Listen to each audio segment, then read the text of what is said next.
Kenapa saya tetap miskin? Padahal saya sudah kerja keras dan usaha. Apakah karena kebijakan pemerintah yang tidak pro rakyat atau ada permainan? Para elit global dan kapitalis.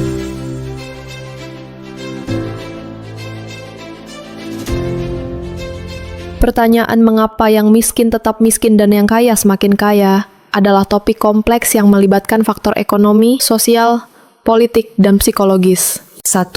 Ketimpangan akses ke sumber daya modal, Common Capital. Orang kaya memiliki akses ke modal, uang, properti, investasi yang memungkinkan mereka menghasilkan lebih banyak kekayaan, misalnya melalui bunga, dividen, atau apresiasi aset. Pendidikan. Keluarga kaya bisa menyekolahkan anaknya di institusi berkualitas, sementara orang miskin sering terjebak dalam sistem pendidikan yang kurang memadai. Jaringan. Networking. Orang kaya memiliki koneksi yang membantu mereka mendapatkan peluang kerja, bisnis, atau informasi berharga. 2. Efek kumulatif. Kekayaan menghasilkan kekayaan. Bunga majemuk, compound interest.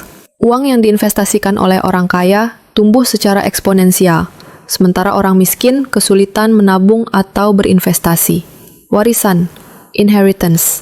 Kekayaan keluarga diwariskan ke generasi berikutnya, memperlebar kesenjangan. 3. Kesenjangan peluang. Orang miskin sering terjebak dalam pekerjaan bergaji rendah dengan sedikit kesempatan untuk naik kelas. Orang kaya bisa mengambil risiko, misalnya memulai bisnis, karena memiliki jaring pengaman finansial. 4. Kebijakan ekonomi yang tidak adil. Sistem pajak, subsidi, dan regulasi kadang lebih menguntungkan pemilik modal. Korupsi dan nepotisme membuat sumber daya tidak terdistribusi merata. 5. Mentalitas dan lingkungan kemiskinan seringkali menciptakan pola pikir scarcity mentality, fokus pada kebutuhan jangka pendek, sementara orang kaya cenderung berpikir jangka panjang. Lingkungan miskin kurang memberikan inspirasi atau role model untuk meraih kesuksesan finansial. Apakah ini bisa diubah? Ya, tapi butuh intervensi struktural seperti pendidikan yang merata dan berkualitas, akses ke modal dan kredit mikro untuk UMKM, pajak progresif dan program bantuan sosial yang tepat sasaran, pemberantasan korupsi dan nepotisme. Apakah kemiskinan sudah dibangun dalam sistem? Ya, dalam banyak kasus, kemiskinan memang terstruktur, yaitu built into the system, karena sistem ekonomi, politik, dan sosial sering dirancang, secara sengaja atau tidak,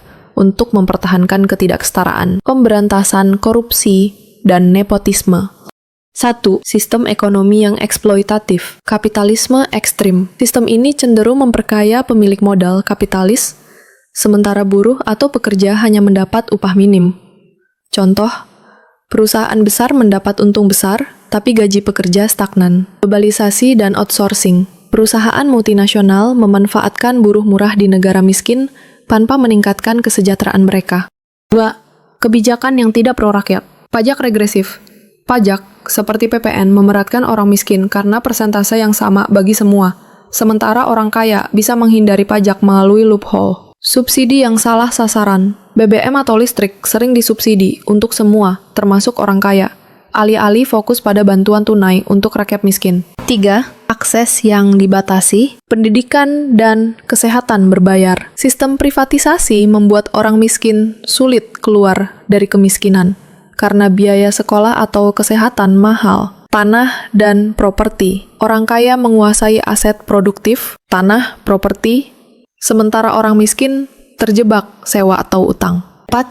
Politik yang korup. Korupsi dana publik. Uang untuk program pengentasan kemiskinan dikorupsi oleh elit. Nepotisme, orang dengan koneksi dapat akses ke sumber daya, sementara rakyat biasa kesulitan. Poverty trap, jebakan kemiskinan. Utang sistemik, orang miskin terpaksa pinjam dengan bunga tinggi, rentenir, pinjol, menjerat mereka dalam lingkaran utang. Informasi terbatas, kurangnya literasi finansial dan akses informasi membuat mereka sulit merencanakan masa depan.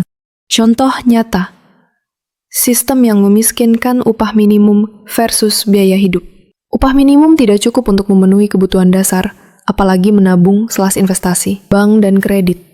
Bank lebih mudah memberi pinjaman ke orang kaya karena jaminan, sementara UMKM kesulitan akses modal. Warisan kemiskinan.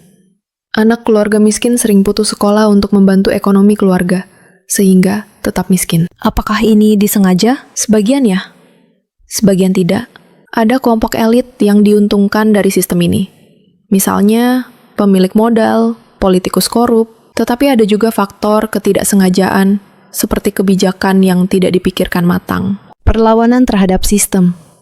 Gerakan sosial, misalnya serikat buruh, protes kebijakan. Kebijakan progresif seperti pajak kekayaan, pendidikan gratis, atau bantuan UMKM. Kesadaran kolektif untuk menuntut perubahan sistemik. Kemiskinan bukan hanya nasib, tapi hasil dari sistem yang timpang. Namun, sistem bisa diubah melalui tekanan publik, kebijakan adil, dan redistribusi sumber daya. Mengapa sistem ini bertahan dan bagaimana melawannya? Kemiskinan yang tertanam dalam sistem bukanlah kebetulan, melainkan hasil dari struktur kekuasaan dan insentif ekonomi yang menjaga status quo. Tapi ada juga cara untuk melawannya. Mengapa sistem ini terus berlanjut? A. Elit mengendalikan sumber daya, orang kaya dan pemilik modal punya pengaruh besar atas kebijakan lewat lobby, donasi politik, atau media. Contoh, perusahaan besar menolak kenaikan upah minimum karena akan mengurangi keuntungan mereka. B. Meritokrasi sebagai mitos. Sistem sering dijual dengan narasi, siapapun bisa kaya jika bekerja keras. Tapi, kenyataannya, akses tidak setara. Orang miskin kerja keras tetap sulit maju. Warisan kekayaan mempermudah orang kaya, sementara orang miskin mulai dari nol. Ketergantungan pada sistem yang ada. Banyak orang terjebak dalam survival mode, fokus bertahan hari ini, tinggal sempat melawan sistem. Pemerintah kadang takut mengubah kebijakan karena risiko gejolak ekonomi atau protes dari kalangan elit. Bagaimana melawan sistem yang memiskinkan? Di tingkat individu, literasi finansial, memahami cara mengelola uang, investasi kecil-kecilan, dan menghindari utang jebakan. Membangun jaringan solidaritas, komunitas saling membantu, koperasi, arisan bisnis, bisa jadi alternatif dari sistem bank yang eksklusif. B. Di tingkat kolektif menuntut kebijakan pro-rakyat, pajak progresif, orang kaya bayar lebih banyak, pendidikan dan kesehatan gratis berkualitas, upah layak yang sesuai dengan inflasi, gerakan sosial dan serikat buruh, bersatu menuntut hak pekerja dan keadilan ekonomi. Di tingkat sistemik, mengubah paradigma ekonomi dari kapitalisme ekstraktif ke ekonomi kerakyatan. Contoh, koperasi, ekonomi syariah yang adil. Sistem bagi hasil, alih-alih bunga bank yang mencekik. Memutus rantai korupsi, transparansi anggaran dan partisipasi publik dalam pengawasan kebijakan. 8. Contoh nyata perubahan yang berhasil. Negara Skandinavia. Pajak tinggi untuk orang kaya, tapi hasilnya digunakan untuk jaminan sosial, pendidikan gratis, dan kesehatan universal. Koperasi di Indonesia, contoh koperasi simpan pinjam, bisa jadi alternatif dari rentenir, pinjol. Gerakan Fight for $15 di Amerika, buruh fast food berhasil menuntut kenaikan upah minimum. 9. Tantangan yang masih ada kekuatan elit. Mereka yang diuntungkan akan melawan perubahan. Mindset ini sudah takdir. Banyak orang miskin terjebak fatalisme. Tidak percaya sistem bisa berubah. Globalisasi. Perusahaan multinasional sering memindahkan produksi ke negara upah murah, menghambat kesejahteraan buruh lokal. Kesimpulan besar, kemiskinan sistematis memang ada, tapi bukan takdir. Perubahan mungkin, tapi butuh aksi kolektif, bukan hanya usaha individu. Kuncinya, pendidikan, organisasi rakyat, dan tekanan politik untuk kebijakan yang adil. Pertanyaan refleksi. Di lingkunganmu, adakah contoh sistem yang memiskinkan? Apa yang bisa kamu lakukan, sekecil apapun, untuk mendorong perubahan? Menerobos sistem dari kesadaran ke aksi nyata. Jika kita sepakat bahwa kemiskinan adalah hasil sistem yang timpang, lalu bagaimana kita bisa menerobos sistem ini? Berikut peta jalan dari teori ke aksi nyata. 10. Memahami kekuatan sistem yang menjaga kemiskinan. A. The Iron Triangle, segitiga besi kekuasaan. Sistem kemiskinan dipertahankan oleh 3 aktor utama. Korporasi atau kapitalis, mempertahankan upah rendah dan pola konsumtif. Politisi atau penguasa, kebijakan pro-elit melalui untuk nyui ketenaga kerjaan, pajak, atau alokasi APBD. Media massa, narasi yang mengalihkan isu, misalnya miskin karena malas, untuk menghindari kritik sistem. B. Algoritma kemiskinan di era digital.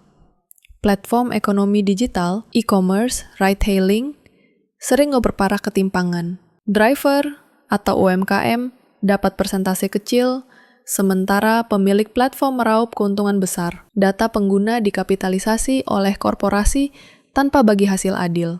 11.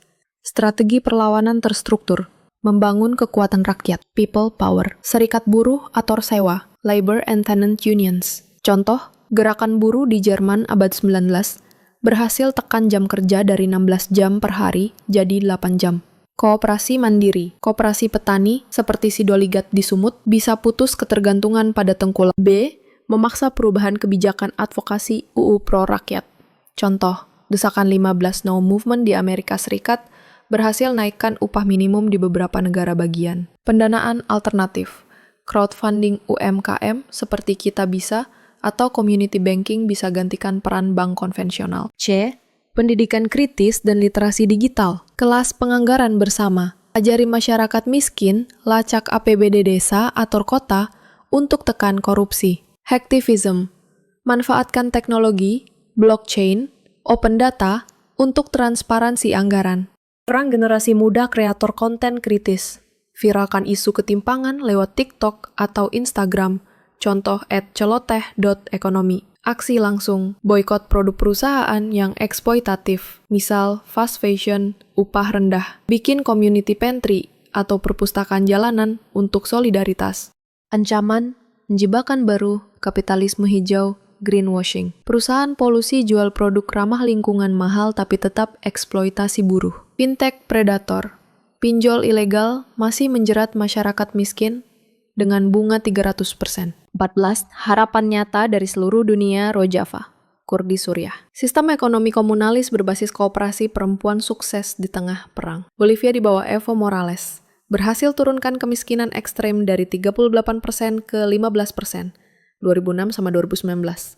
Lewat nasionalisasi SDA. Kata penutup. Mereka menyertawakan kita sampai kita membuktikannya.